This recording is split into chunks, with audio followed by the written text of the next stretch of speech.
materi yang selanjutnya setelah minggu lalu kita bahas tentang market research, artinya teman-teman sudah tahu marketnya kepada siapa dan akan menjual apa harusnya.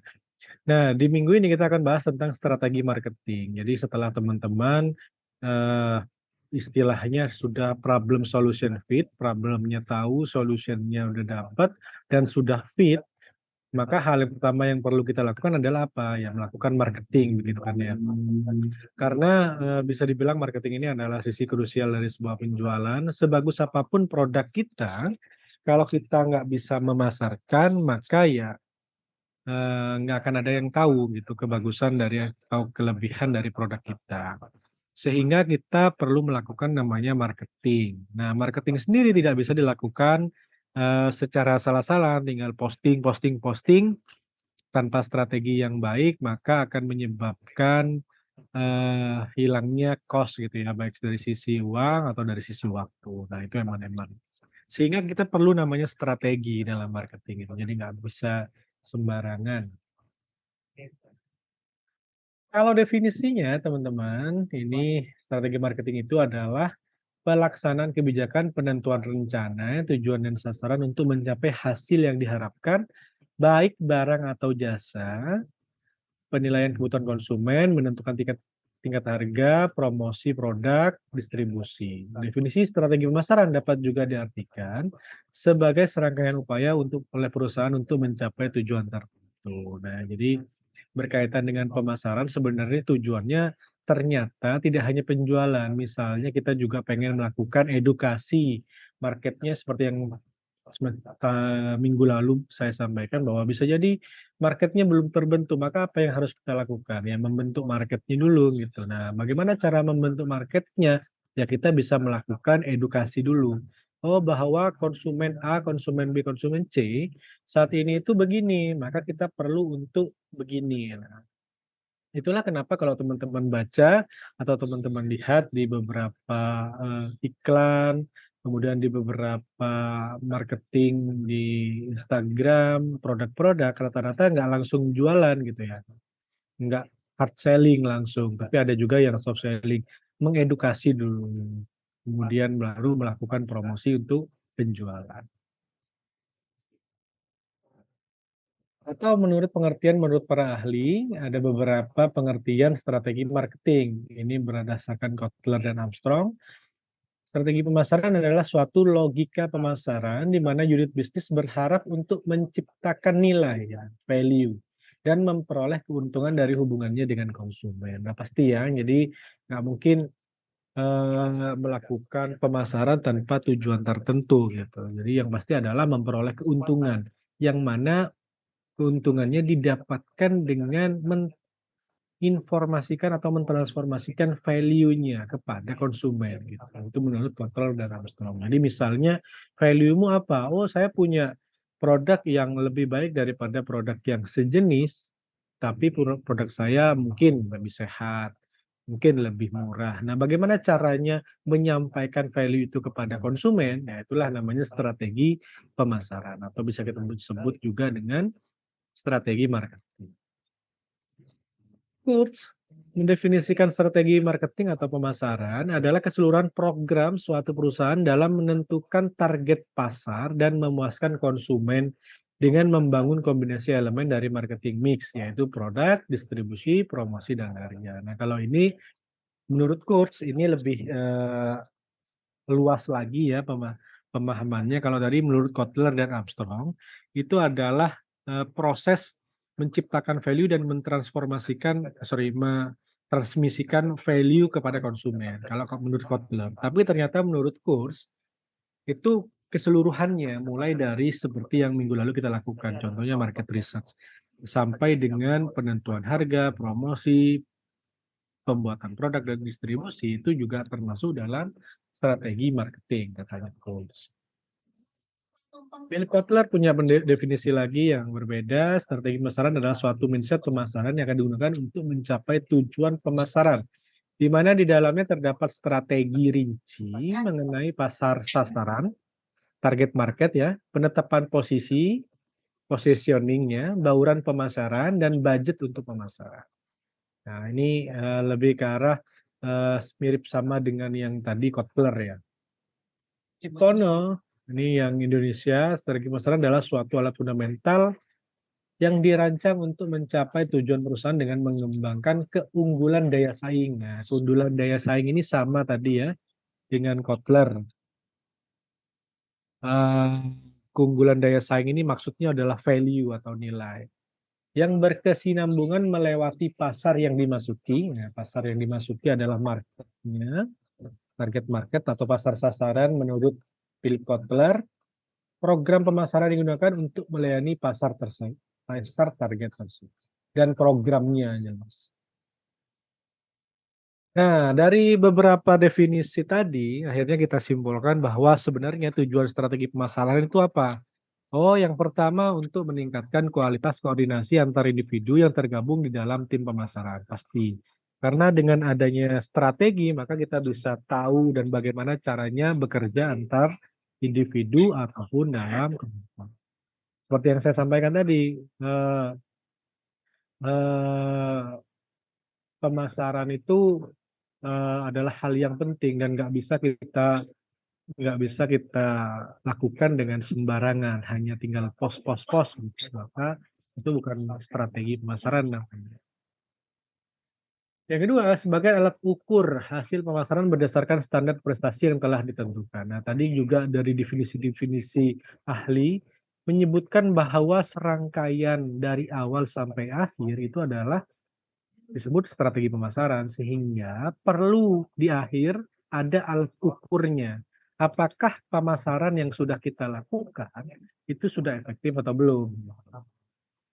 Yang ketiga, sebagai dasar yang logis dalam setiap pengambilan keputusan. Jadi, pemasaran itu kalau bagus, kalau kita analisis hasilnya, ada alat ukurnya, kemudian dibikin secara rinci strateginya, maka harusnya strategi pemasaran itu bisa digunakan sebagai pengambilan keputusan. Contohnya, oh ternyata berdasarkan hasil pengerjaan pemasaran berdasarkan strategi yang sudah dibikin, produk kita ternyata engagement-nya atau jangkauannya atau bentuk interaksinya kepada klien ternyata tetap rendah gitu. Ternyata, apa yang kita harapkan produk baru harusnya booming, ternyata setelah dicoba strategi pemasaran ternyata nggak bagus gitu. Maka harusnya dari hasil alat ukur hasil pemasaran tadi bisa digunakan sebagai pengambilan keputusan. Misalnya, oh kalau gitu harus di-cut aja produk ini, diganti dengan produk yang lain. Atau misalnya ternyata banyak yang komen ternyata komplain, oh berarti bisa digunakan untuk perbaikan produk. Atau yang keempat, untuk meningkatkan kemampuan dalam beradaptasi jika terdapat perubahan dalam pemasaran. Pasti ya ini, jadi di dunia kewirausahaan nggak ada yang namanya variabel fix variabel gitu, semuanya pasti, bergerak secara cepat, itu termasuk dengan pemasaran. Nah ini kalau dari, menurut definisi dari tadi siapa namanya, Kurtz, kalau menurut Kurtz itu kan, pemasaran itu ternyata melingkupi banyak hal, mulai dari, produk sampai produk itu didapatkan value-nya oleh konsumen gitu ya, sampai value itu berubah menjadi keuntungan. Nah, sehingga teman-teman perlu pahami strategi pemasaran bisa masuk di setiap, proses dari, eee, pengembangan produk. Mulai dari pengemasan, pelabelan, jaminan, dan garansi. Pengemasan berkaitan dengan packing sebagai semua kegiatan perancang, produksi wadah untuk kemasan yang dirancang dengan baik ternyata akan menciptakan kenyamanan dan keamanan untuk produk yang ujung-ujungnya adalah memberikan atau meningkatkan value. Nah, meningkatkan nilai dari produk kita. Nah, tinggal kalau misalnya pengemasannya bagus, bagaimana kita menyampaikan value terkait dengan packing kita kepada konsumen. Nah, paling nggak dari kemasan kita sudah punya value. Kedua dari pelabelan, penjualan harus memberikan label produknya.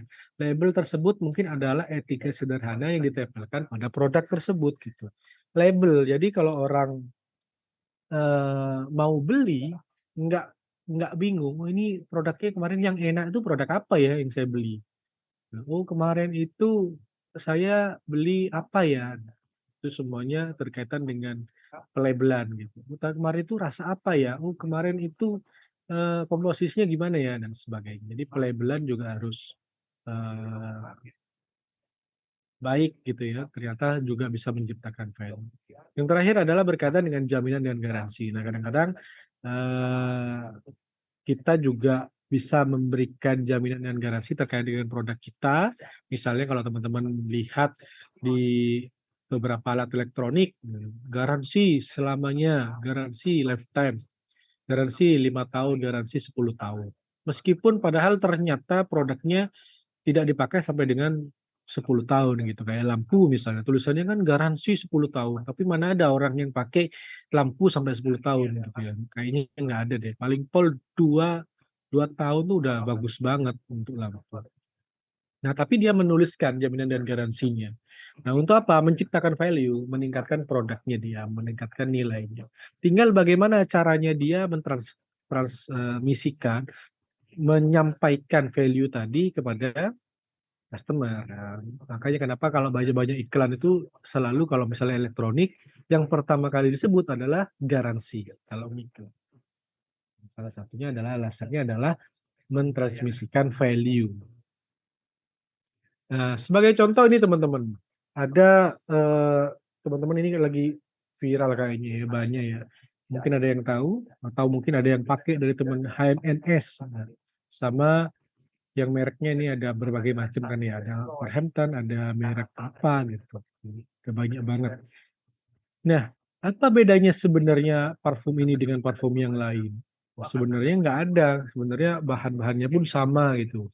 Nah, tapi dia, bisa mentransmisikan value yang dia pakai. Nah, pertama dia melakukan berkaitan dengan packaging, packaging-nya itu dibuat mewah gitu.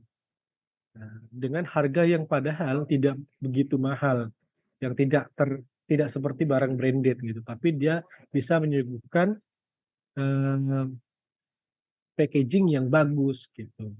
Nah, kemudian yang kedua, dia juga mentransmisikan value yang lain, yaitu di mana katanya bisa wanginya awet, nah, wanginya awet.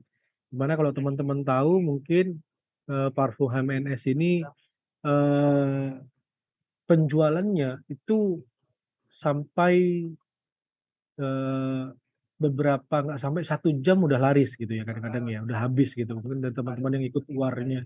Jadi buka pertama kali produk HMNS varian apa gitu, tiba-tiba 1 jam, nggak sampai 1 jam mungkin sudah habis, sold out gitu. Nah, ini adalah salah satu bentuk strategi pemasaran yang sangat menarik dari HMNS gitu. Jadi biasanya dia, banyak strategi yang digunakan.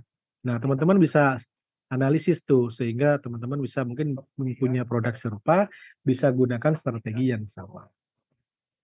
Nah, ini yang contoh yang saya sampaikan minggu lalu contohnya. Sinetron Ikatan Cinta itu raih rating tertinggi dalam 3 tahun terakhir. Nah, ini, tahun 2020 ya katanya. Nah, ini yang kapan hari bahkan sampai dengan, di masyarakat saking viralnya itu sampai masyarakat bikin berita kayak gini, ada viral keluarga doa bersama karena Andien. Ini aneh-aneh. Viral foto ibu-ibu di Magelang syukuran ikatan cinta. Wah, begini ceritanya. Jadi dia syukuran-syukuran saking viral. Nah, ternyata marketing resep behind the most talkable sinetron tadi Ikatan Cinta, ternyata itu semua adalah strategi pemasaran. Di mana Ikatan Cinta itu ternyata ini udah lebih ya sekarang ya, udah 300-an, masih sinetron jadi paling ramai diomongin. Ikatan Cinta memiliki audiens 40% saat prime time sekarang. Sinetron ini juga menyumbang saham tertinggi di PT MNC dan ternyata Ikatan Cinta pegang kunci 1.000 channel marketing sinetron. Jadi mulai dari media ads yang jumlahnya lebih dari 20. Mulai dari Tribun, Tempo, Instagram, official account, semuanya itu digandeng untuk menjadi channel marketing. Sehingga, membantu pemasaran Ikatan Cinta, sehingga dia bisa boost penjualannya untuk terkenal. Nah, jangan-jangan kegiatan-kegiatan yang kegiatan yang ini adalah termasuk dalam, apa namanya, strategi marketingnya. Bisa jadi kan, ini namanya kalau zaman sekarang disebutnya dengan viral marketing. Jadi teman-teman bisa searching beberapa strategi viral marketing yang bisa digunakan, itu udah banyak banget nih. Nah, ini adalah salah satu contoh penerapan viral marketing. Jadi dia tuh mungkin bisa saja ternyata sudah kong kali kong gitu ya dengan orang-orang di sini. Dia kasih biaya, dia kasih poster, syukuran dan sebagainya. Kalau dipikir-pikir, mana ada coba orang syukuran benar-benar berkaitan dengan sinetron. Ini salah satu strategi marketingnya dia. Lalu bagaimana caranya melaksanakan strategi marketing? Nah, ada beberapa tahapan yang bisa teman-teman ikuti. Nah, tapi ini adalah framework secara general. Untuk lebih lengkapnya teman-teman bisa riset dari beberapa produk yang ternyata laris kayak tadi HMNS, kayak tadi sinetron Ikatan Cinta, kemudian kita breakdown. Kita lihat kira-kira strategi marketing yang mereka pakai itu seperti apa, dan ada nggak yang bisa kita contoh untuk produk kita. Nah, ini bisa dilakukan kepada produk-produk yang lain gitu, karena banyak banget strategi-strategi pemasaran itu yang out of the box gitu, dan kadang-kadang kita nggak kepikiran. Contohnya kayak Gojek gitu ya, seringkali Gojek itu pasang baliho gitu di tempat-tempat macet gitu. Nah, macet kan, nah lebih baik lewat jalan tikus. Nah, kemudian nanti dia ada promonya, Gojekin aja. Itu contoh. Viral marketing atau mungkin kalau teman-teman ikut di akun gosip, rata-rata viral marketingnya berkaitan dengan mungkin kasus-kasus dulu, habis itu ternyata ada promosi. Nah, itu termasuk dalam program strategi marketing.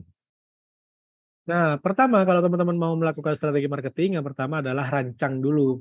Salah satu contoh ya ini, beberapa yang biasa dipakai adalah rancang program referral. Jadi program referral referral itu adalah keputusan untuk mendorong traction. Traction itu adalah berkaitan dengan aktivitas user terhadap produk kita. Bisa jadi, eee, dia bertanya, berapa banyak konsumen yang chat, berapa banyak yang mulai mengakses web, atau berapa banyak yang sudah membeli dan sebagainya.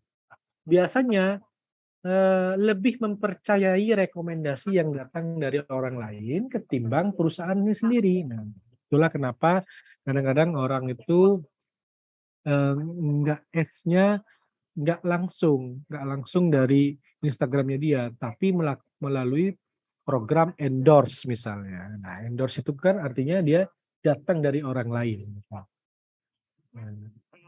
atau bisa juga bikin konten pemasaran, biasa ya. Konten pemasaran ini merupakan salah satu langkah mudah terbukti berhasil. Nah, tapi perlu juga, konten pemasaran ini harus dibuat masif dan edukatif dan sesuai dengan target market.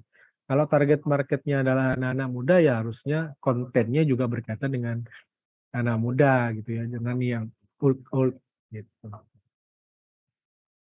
Atau bisa juga strategi marketing yang bisa kita lakukan adalah kegiatan offline atau pendekatan konten yang menggunakan namanya customer journey. Nah, customer journey ini berkaitan dengan sebenarnya customer itu butuhnya apa sih terkait dengan konten, kita analisis, kemudian pain and gain-nya apa, kemudian kita bikinkan solusinya terkait dengan konten. Atau bisa juga pakai ads yang berbayar gitu ya.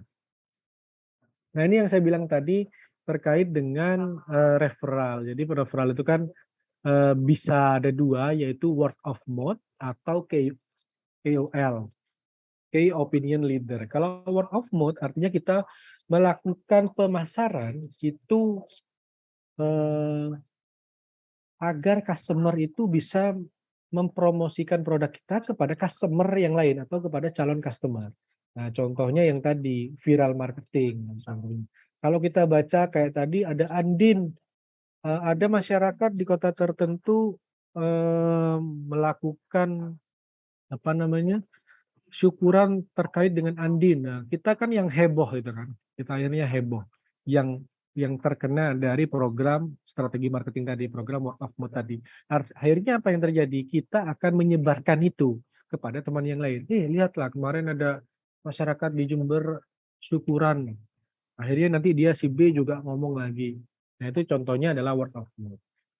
Nah, tapi ada juga namanya key opinion leader, ada KOL. Jadi key opinion leader ini adalah orang yang dianggap mempunyai apa ya, mmm, mewakili gitu ya, orang yang mewakili pendapat dari sebagian besar orang. Kayaknya contohnya begitulah.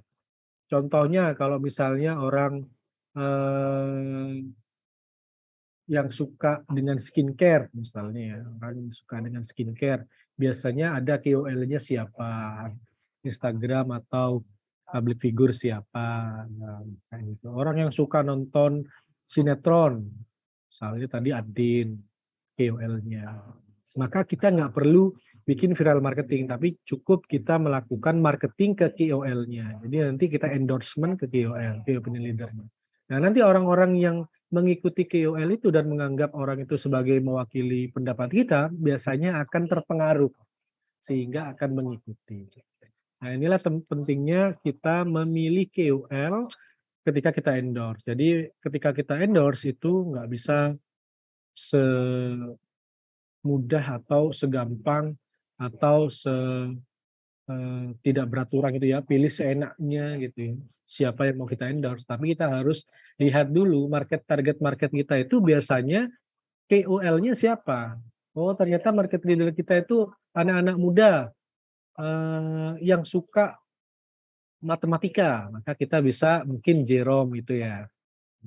Oh, atau anak muda-muda yang sukanya, tentang komedi, oh ada Bintang Emon. Nah, kayak gitu, itu namanya KOL, Key Opinion. Selanjutnya, media atau channel yang paling sering banyak dipakai saat ini untuk melakukan strategi marketing adalah Instagram. Memang ternyata sekarang ini, orang-orang sudah mulai beralih gitu ya dari Facebook ke Instagram. Tapi tentunya ini juga tentu harus melalui, observasi ya teman-teman ya, target market kita itu kebanyakan di Facebook, Instagram, atau media yang lain gitu. Karena memang setiap channel sosial media pasti punya marketnya sendiri. Nah, berkaitan dengan Instagram, konten ataupun sosmed ini sebenarnya sama. Pertama adalah waktu posting, teman-teman harus pahami. Yang kedua adalah buat audiens berlama-lama di postingan. Yang ketiga adalah buat postingan Anda viral. Yang keempat adalah konsistensi, konsisten. Nah, berkaitan dengan waktu posting, ternyata syarat utama bahkan bukan lagi sekedar mitos untuk mendapatkan engagement yang lebih tinggi dari pengguna Instagram. Karena ternyata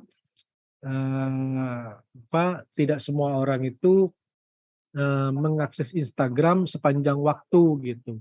Ada waktu-waktu yang sebenarnya prime time terkait dengan, kapan sebenarnya waktu posting yang baik. Nah, teman-teman biasanya ini setiap sosial media pasti ada analisisnya. Teman-teman bisa pakai fitur analisis tadi. Alasannya tentu Instagram akan menayangkan lebih banyak postingan yang mendapat engagement lebih cepat dan banyak di kolom explore. Postingan yang lebih banyak likes, komen, dan share-nya dalam waktu tercepat akan mendapatkan penayangan lebih sering. Nah, karena penayangannya lebih sering apa? Engagement-nya pasti lebih banyak lagi. Oleh karena itu penting untuk kita memperhatikan kapan postingan Anda harus diupload. Carilah waktu postingan dimanapun Instagram aktif. Nah, contohnya ini global best 10 post on Instagram. Ini secara general ya. Jadi, kalau Senin itu rata-rata, jam 6 pagi, jam 10 pagi, sama 10 malam. Kalau Selasa ternyata 2 pagi, 4 pagi, 9 pagi. Nah, ini berdasarkan, global dari letter. Nah, tapi biasanya ini, nggak fix begini teman-teman. Jadi, bisa jadi produk kita itu punya waktu best time-nya sendiri bisa jadi. Karena mungkin target market kita yang mungkin spesifik. Nah teman-teman, langkah baiknya kalau teman-teman ketika bikin sosial media, lebih baik pilih yang mungkin basisnya adalah basis bisnis, misalnya Instagram for Business dan sebagainya itu. Nah, di mana biasanya akan ada fitur, engagement analysis, di mana di situ ada kapan waktu dan jam yang, kapan tempat, kapan Instagram post teman-teman itu ramai dikunjungi gitu ya. Nah, lebih baik ikuti. Kemudian yang kedua adalah kalau mau bikin Instagram konten, adalah tipsnya adalah buat audiens nyaman berada di atur gitu.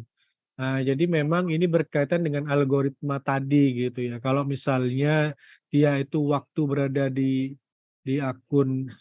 postan itu lama, maka, engagement-nya akan semakin tinggi. Engagement-nya semakin tinggi, maka dia akan di-post di-explore misalnya.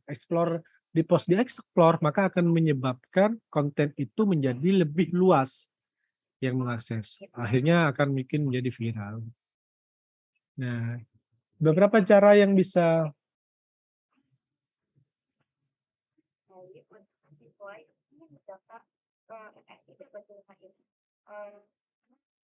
Beberapa cara yang bisa dilakukan adalah posting dengan banyak slide, membuat video durasi panjang atau IGTV,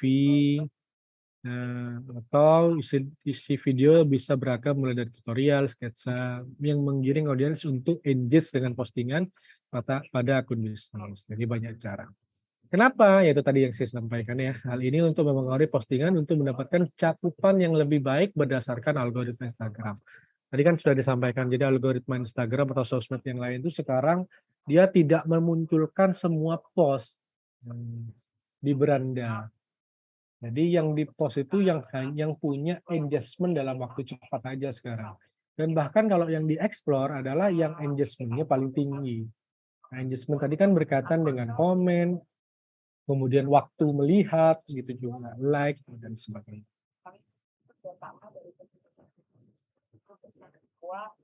Teman-teman mahasiswa yang sudah yakin dan dikatakan putih program yang dipakai di itu sebenarnya juga dengan dijalankan teman misalnya sekarang dengan sangat poin ya kalau data itu bisa masuk ke sudah masuk ke siapa termasuk plotting DPL internal itu akan konsen ke poin gitu.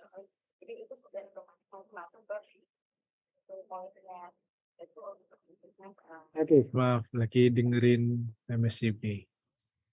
Yang selanjutnya adalah konsistensi. Nah, penting ya. Ini contohnya konsistensi. Konsistensi itu nggak cuma berkaitan dengan waktu, tapi juga bisa teman-teman sesuaikan dengan desain misalnya. Contohnya. Oh, kita melakukan konsistensi terhadap desain dan warna misalnya. Oh, ini rata-rata warna yang dipilih adalah warna putih. Nah, jadinya kan lebih bagus kalau dilihat kan. Nah, dan ini menyebabkan ternyata engagement naik. Atau mungkin kita bisa melakukan, cara-cara yang unik berkaitan dengan strategi marketing. Contohnya ini Asobi, ini kafe ya teman-teman bisa lihat. Adminnya bukan Heru, slot iklan 30 juta per bulan. Contoh-contoh komennya menarik-menarik, teman-teman bisa lihat. Nah, apakah gini, menu baru Asobi katsu geprek sangat enak, bergizi dan mencerdaskan bangsa. Ini kan lain daripada yang lain kan ya. Kalau orang-orang beberapa, konten itu, "Ayo coba katsu geprek baru, bla bla bla bla bla," sangat kaku gitu ya. Tapi Asobi Cafe mencoba pendekatan yang berbeda, di mana dia, posting kayak gini, kemudian dia cara menulisnya juga lebih dekat kepada target market-nya. Mungkin target market-nya adalah anak-anak muda, yang mana cara berkomunikasinya seperti ini, contohnya.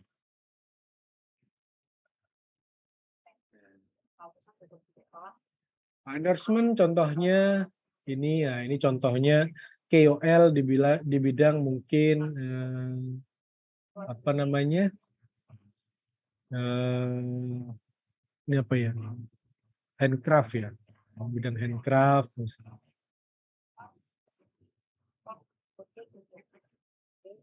Ini apa ya, ini mungkin kayaknya skincare kali ya. Silakan teman-teman cek ya. Atau bisa jadi kayak Zeri Hendrik. Nah, Zeri Hendrik ini kan dulunya adalah stand up comedian kan ya. Terus tapi dia berubah menjadi ramenya ternyata berkaitan dengan pembuatan kata-kata gini, copywriter. Ya. Copywriternya dia punya ciri khas yaitu romantis dari Hendrik ini. Nah, dia bukan content writer. Oke. Itu mungkin yang bisa saya sampaikan. Ada pertanyaan? Silahkan.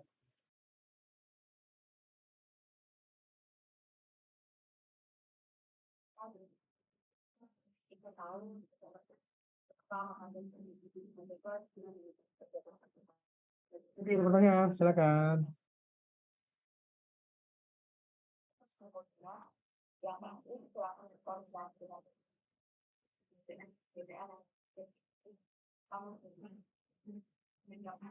Tapi kalau menjamnya sudah selesai,